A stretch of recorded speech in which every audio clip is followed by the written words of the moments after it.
Aquests dies, la ciutadania està immersa en una constant pluja d'informacions sobre quines són les mesures que caldrà prendre a partir d'ara en relació a la Covid-19 i el desconfinament progressiu. Sentim com diferents experts, científics, responsables de les diferents administracions proposen o anomenen diferents tipus d'estratègies. Control digital, geolocalització, passaport d'immunitat. I en aquest marasme d'informacions trobem a faltar debats sobre bioètica, drets humans i estratègies basades en l'apoderament de la ciutadania.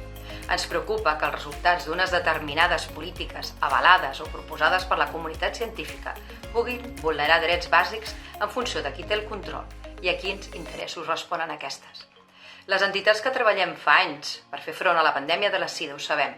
Sabem com són importants les mesures de protecció individual i col·lectives. Sabem que establir diferències entre infectats i no infectats provoca estigma i discriminació. Que per fer front a una pandèmia cal informar, contrastar i actualitzar la informació. Involucrar les persones i col·lectius en les solucions, atendre les desigualtats i no fomentar els privilegis d'uns quants.